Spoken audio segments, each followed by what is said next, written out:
As 'n toetrede lied, liewe gemeente, voordat ons by die Fotum en Seëngroet kom, gaan ons 2 verse sing van ons is almal hier te saam, ons doen dit sittend, en ons sing dit dan ook in voorbereiding vir die res van die erediens. Na die Fotum gaan ons spontaan ook sittend sing, Halleluja, U is koning. Buig asseblief die hoofde saam met my. Ons hemelse Vader, ons as U gemeente roep U heilige naam vanoggend aan. Want ons weet waar kom ons hulp vandaan. Here, ons weet waar kom ons volgende asemhalingsteegie vandaan. Ons weet uit wie se hand uit elke seëning kom wat ons op hierdie aarde beleef. En uit wie se hand uit die verlossing kom vir dit wat vir ons voorlê in die nuwe wêreld.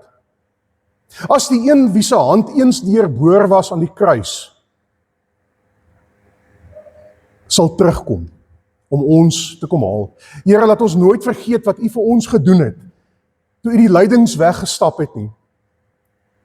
O Here, toe U uit die hemel uit neergedaal het en 'n mens presies soos ons geword het, juis om in ons plek die straf van die sonde op U te kom neem. En daarom, sonder dat ons het verdien, uit suiwer genade, kan ons volgens sê, ja, o Here, U hand is in ons tye. U bestuur dit. U bepaal die hoe, wat, waar en wanneer. En daarom kan ons onsself ook in die hande kom neerlê. En weet ons, en ons geliefdes, ons ou mense, ons jong mense, ons gesinne, ek self is veilig by my Vader. Here, sorg dan vir ons, soos wat net U kan. Ons bid dit vir ons gemeente, hierdie wonderlike gemeente waarin ons kan deel wees, waar ons kan kom dien met alles wat in ons is, want ons wil U eer vooropstel. Ons wil vir die mense wys, die Here leef in ons harte. Here, ons bid vir ons werksomstandighede, waar dit dikwels swaar gaan met baie mense, waar daar mense is wat nie eers 'n werk het nie. Here, voorsien ook daar soos wat net U kan. Ons bid vir die landsomstandighede, vir die politiek wêreldwyd, hier by ons in Suid-Afrika. Here, laat U hand ook ons daar rig. Here, laat U hand asseblief die hemel sluise vir ons sal oopmaak. Daar sal soveel skade alreeds aan die gewasse sien raak, die diere wat in die veld rondloop. Here, sien ons boerdery gemeenskap raak. Laat dit reën, o Heer. Dat die eens oeste wat ons verwag het, kan dit nie tog 'n realiteit raak nie. Here, U is die God van wonders. Ons vertrou op U. Laat U wil geskied, soos wat U wil. Ons berus daarby. Here, lei dan ons diens vanoggend verder. Daar is vir ons geen beter plek om te wees as hier in U hand nie. Amen. In Psalm 99 staan geskrywe, die Here ons God is heilig. Die Here regeer. Die volke erken bewend sy gesag. Hy troon oor die gerubs. Die aarde sidder van ontzag. Groot is die Here, hy wat in Sion is. Hoog verhewe bo al die volke. Hulle moet U groot en vreesende naam prys. U is heilig. Die Here kom seën vanoggend elkeen van sy kinders met genade, barmhartigheid en vrede. Ja, dit kom van God ons Vader en die Here Jesus Christus deur die werking van die Heilige Gees. Amen. Kom ons staan as gemeente en ons sing uit volle borsheid as 'n loflied, besing die lof van Jesus saam. Ek wil nie meer vrae skep van die kansel af, as wat ek sekerheid uit die woord van God kan gee nie. Ek dink dit is nie hoekom U vanoggend hier kom sit het nie. Maar ek wil tog vir U met 'n tipe van 'n vraagie vanoggend konfronteer, as ons oor ons lewe dink en sonde dink, en hoe ons die Here dien. En skaar U gou self by een van hierdie twee uitkyke op kind van die Here wees of kerk wees. Aan die een kant, die kerk is heilig, die Here is natuurlik ook heilig, en sy kerk is heilig, en ek skaar my by die heiligheid van die kerk, ek as kind van die Here, wat hy geheilig het. En as ons by die kerk is, en ons met kerk dinge te doen het, dan tree ons op 'n sekere manier op, en ons trek op 'n sekere manier aan, en ons praat op 'n sekere manier, en ons sing op 'n sekere manier. Dit is die kerklike gedeelte. En dan is daar die sekulêre, of die wêreldse gedeelte waarvan die Bybel praat, dit is waar ek by 'n golfklub is, of by 'n konsert, of langs die braaivleisvuur, en daar tree ek anderste op, as wat ek by die kerk optree, want die twee is geskei. Aan die ander kant, wil ek graag God se wil nakom in alle omstandighede. En die kerk is heilig, en ek tree hier heilig op, en ek is ook heilig, maar as ek na die braaivleisvuur toe gaan, of ek gaan ontspan, of ek is by die werk, dan is ek nog steeds daai selfde geheiligde kind van God, waarvoor hy sy enige gebore seun gestuur het.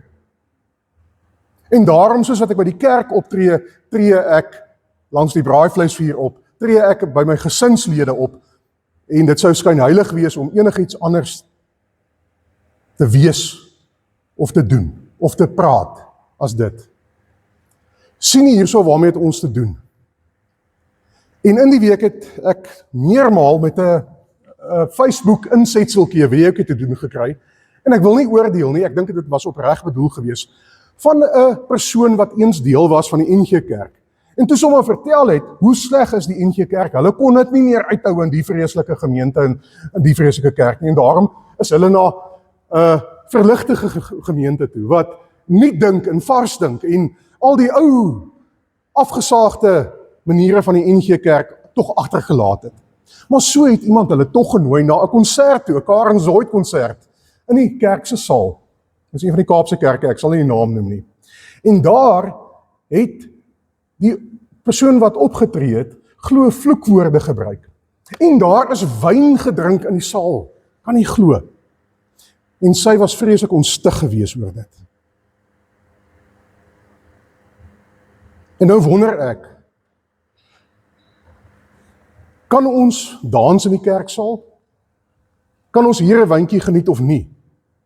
En die vraag is, as jy dit nie hier by God se huis kan doen nie, wat sal maak dat jy na 'n konsert of 'n ding daar in die sekulêre wêreld gaan kyk en anders optree daar as wat jy hier doen? Is dit nie 'n mate van skynheiligheid nie? Is dit nie hoekom ons getuienis as kerk so kragteloos is nie? Want hier groet ons mekaar by die voordeur en glimlag, maar as ek daar buite is, dan vloek en skel ek soos 'n matroos, en ek beskinder mense agter hulle rug.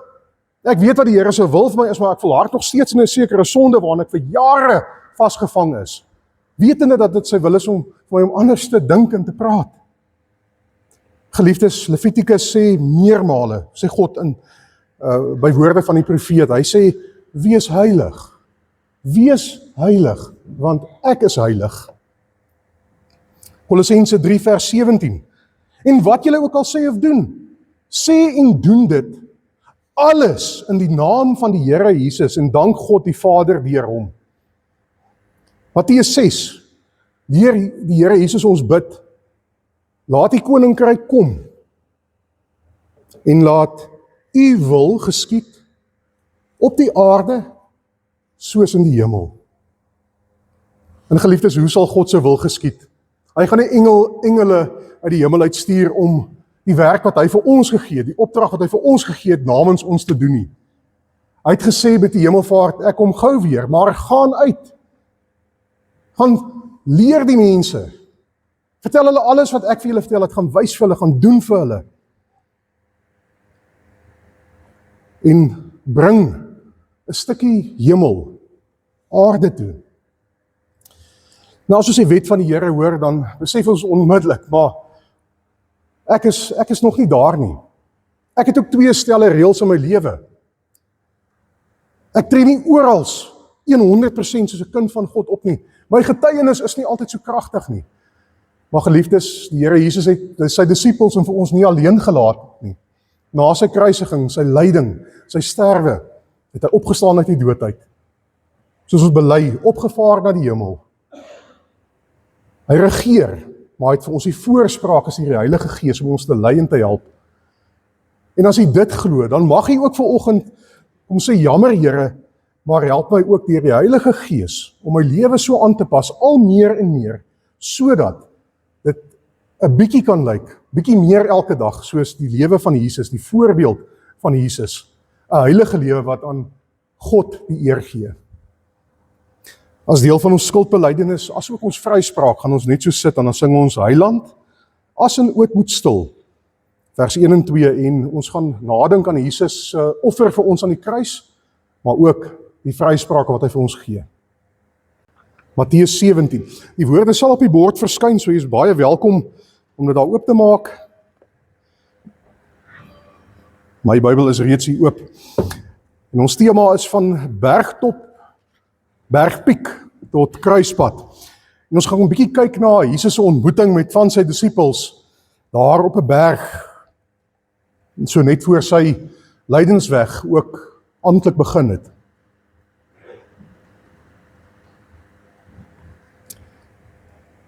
Ek gaan vir ons 'n gebed doen en dan wil ek vra dat ons direk na die gebed sittend sal sing as voorbereiding ook om uit die woord uit te lees, U het die brood gebreek. Maar eers gaan ek vir ons 'n gebed doen. Ons buig die hoofde.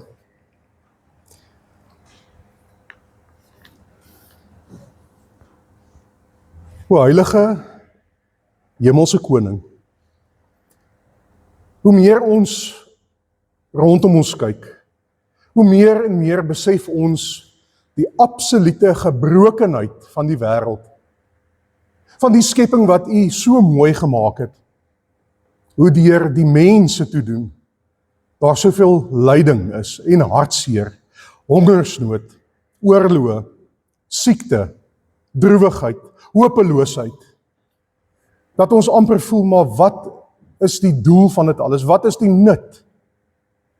Maar Here, deur die Heilige Gees wat in ons lewe, U self wat vir ons die woord kom oopbreek, is dit nie net Jesus se woorde aan sy disippels nie, maar dit is U woorde aan ons. As U vir ons kom sê, moenie bang wees nie, staan op, sien raak. En Here, ons wil raak sien waarmee U besig is in hierdie wêreld. En ons wil ons eie goedjies, wat vir ons so belangrik is, een kant skuif. En ons wil fokus op wat U wil hê, Here, want as ons U pad stap, dan kan ons U seën verwag. Dan kan ons weet, ons is op die regte pad. Dan het ons lewens sin en doel, en hoewel die wêreld gebroken is, en ons ook gebroken, o Here, op 'n manier, op 'n bonatuurlike manier, kom, vul U weer die barste op. Vat U hierdie breekbare kruik en kom sit dit weer in mekaar. En is dit asof ons nooit eens ver van U af was nie? Is dit asof die sonde wat ons gister en eergister gedoen het en lank terug in ons lewens weggevee is? U dink nie meer daaraan nie. Here, hoekom sal ons nog daaraan dink? Nee, ons oog is nou op die dag van môre. Want nog 'n dag word ons gegeen om nuut en oor te begin. Om self te gaan help bou en regmaak waar dit stikkend is. Ag Here, ons vra innig en nederig, ons swak mensies, ons wat ook die krake wys van die lewe, op ons gemoed, op ons siele, gebruik vir ons as instrumente. Moenie laat ons so op onsself gefokus is in ons eie eienaas en bekommernisse, dat ons nie ons doel sal uitleef op hierdie aarde nie. Juist daarvoor het ons die Gees nodig. Juist daarvoor, Here Jesus, het U lewe kom gee. En daarvoor loof en prys ons U wonderlike en heilige naam. Heilig ons, o Here, sodat ons kan heilig lewe. Amen. 6 dae later het Jesus vir Petrus en Jakobus en sy broer Johannes saamgeneem en hulle op 'n hoë berg gebring waar hulle alleen was. Daar het sy voorkoms voor hulle oë verander. Sy gesig het begin straal soos die son. Sy klere het wit geword soos die lig. Skielik het Moses en Elia aan hulle verskyn en met Jesus gepraat.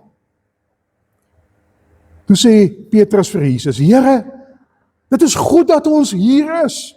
As U wil, sal ek hier 3 hutte bou. Een vir U, een vir Moses en een vir Elia. Terwyl hy nog praat, het 'n helder ligte wolk skielik sy skaduwee oor hulle gegooi. En 'n stem uit die wolk het gesê, dit is my geliefde seun oor wie ek my verheug. Luister na hom. Luister na hom. Toe sy disippels dit hoor, het hulle baie bang geword en op die grond neergeval. Maar Jesus het na hulle toe gekom, hulle aangeraak en gesê, staan op en moenie bang wees nie. Toe hulle opkyk, het hulle niemand gesien nie, net Jesus alleen. Terwyl hulle van die berg afkom, het Jesus hulle beveel, wat julle gesien het, moet julle vir niemand vertel, voordat die Seun van die mens uit die dood opgewek is nie. Ons skriflesing tot sover.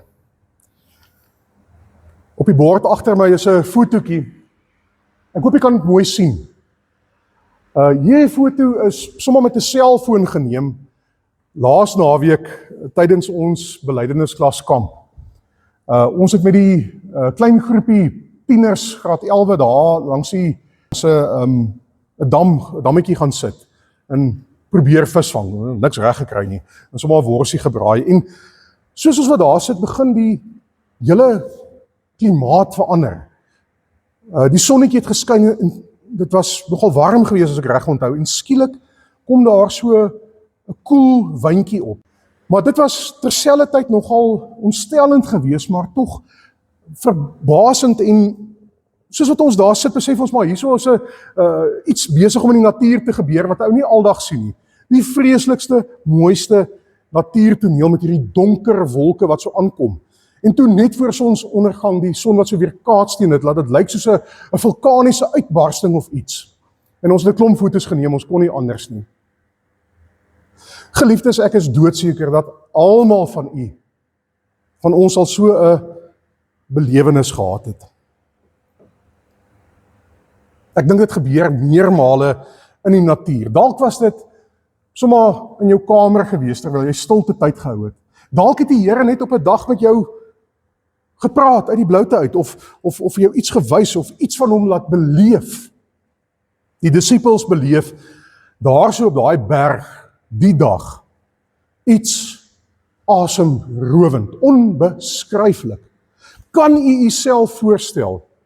Dieselfde Here Jesus wat nou nog saam met hulle in hulle sandale gestap het daar teen die klipperige pad uit teen die berg, word in 'n oogwink omvorm. Sy gesig straal, sy klere blink. Hulle sien Jesus in sy hemelse heerlikheid. En asof dit nie genoeg is nie, verskyn Moses en Elia aan hulle. Wat 'n belewenis. Ons kan sommer praat van 'n bergtop of 'n bergpiek belewenis. Hulle asems is weggeslaan. En asof dit nie genoeg is nie, praat die Here God self vanuit die hemel uit met hulle. Om God se stem te hoor as 'n mens hier op aarde. Dit moes, ek wonder hoe dit geklink. Het dit so donder weer geklink? Het God met 'n harde stem gepraat of met 'n sagte stem? Dit weet ek nie, ons kan maar net wonder, maar hy sê iets vir hulle. Hy sê, dit is my geliefde seun, oor wie ek my verheug. Luister na hom.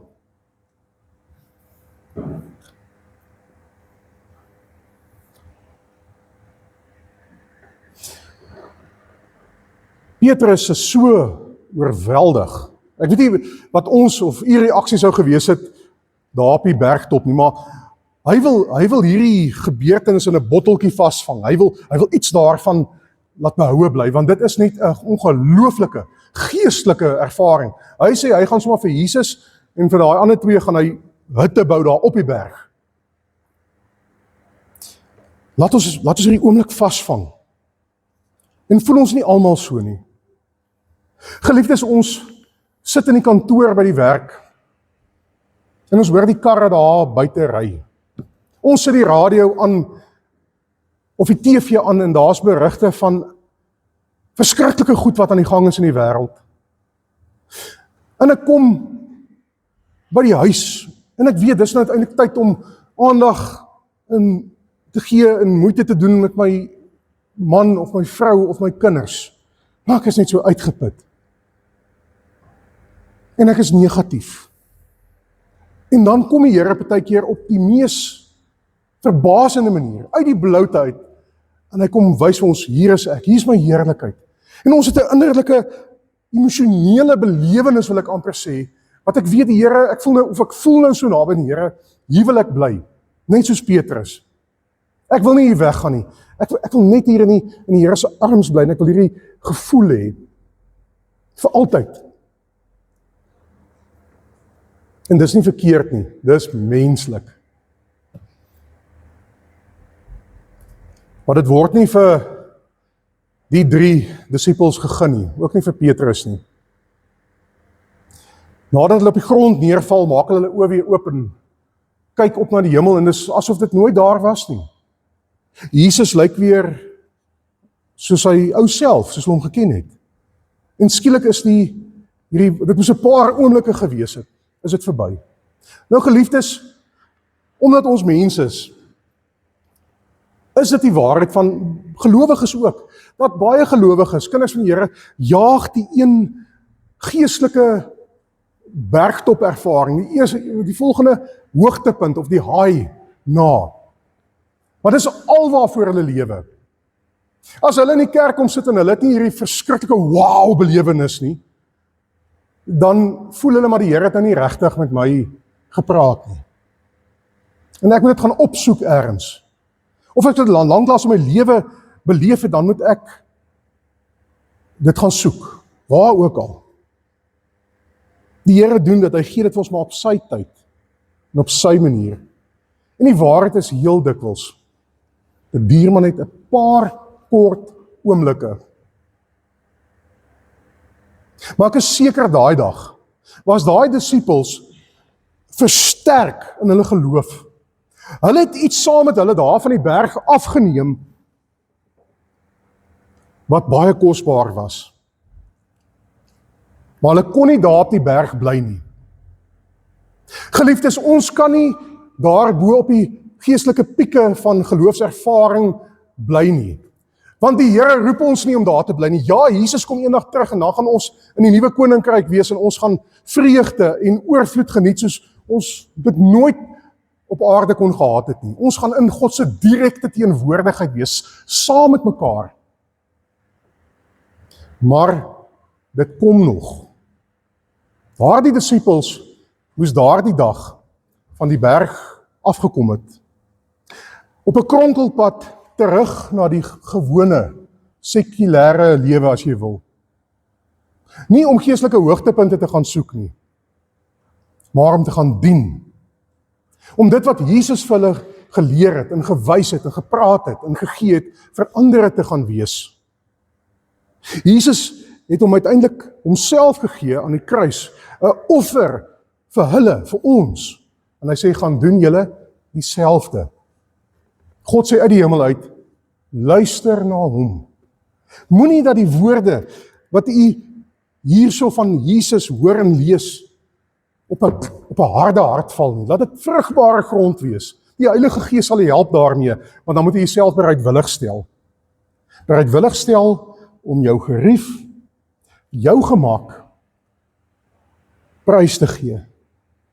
Dit wat jy so graag wil hê, partykeer te moet inboet, sodat God se saak eerste kan kom. En vra vir hom, Here, wat wil u van my hê? Hoe moet my lewe lyk? Hoe moet my verhoudinge lyk? Hoe moet my woorde lyk? Hoe moet my finansies lyk? Dit gaan oor absoluut alles in ons lewens. Want ons is op weg. Ons is ook op 'n kronkelpad, besig met God se mense. God se kinders vir wie hy baie, baie lief is. Weet jy wat daai berg, laat dink my sommer nou aan 'n ander heuweltjie, 'n ander hoogte, buitekant Jerusalem met die naam van Golgotha. Ek is seker dit was vir Jesus nie maklik om daai lydensweg, daai kronkelpad te stap na die kruis toe nie. Om ter helle neer te daal in die dood binne te gaan en van God sy Vader totaal verlate te wees nie. Ons lees uit bloed gesweet. Hy het gepleit by God die Vader, as dit kan, laat hierdie lydensbeker by my verbygaan. Maar nogtans, u wil, nie my wil nie. En kan nie daai selfde gebed bid? Is hy bereid om die kruisweg te loop ter wille van Jesus? Die kronkelpad, die moeilike pad, die noupad, om ook die beloning te ontvang wat Jesus vir die regge bewaar in die hemel. Ek weet wat my antwoord is. Weet jy wat u antwoord is? En as jy nog nie weet nie, kind van die Here, hy nooi vir jy uit. Vanoggend weer, moenie bang wees nie. Kom na my toe, gee jou lewe vir my. Dis die enigste manier om te lewe. Dis al my gebed, mag ons saam met Jesus kans sien vir die kronkelpad, deur 'n stikkende, gebroke wêreld. En mag daardeur die Here se genade, deur sy Gees, sy heerlikheid ook uit ons straal, as individue en as 'n gemeente. Amen. Kom ons bid saam.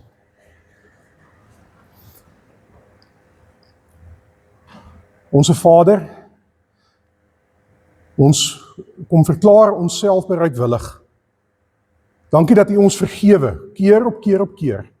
As ons toelaat, laat die donkerte van die lewe ook ons gemoed en ons harte kom oorweldig.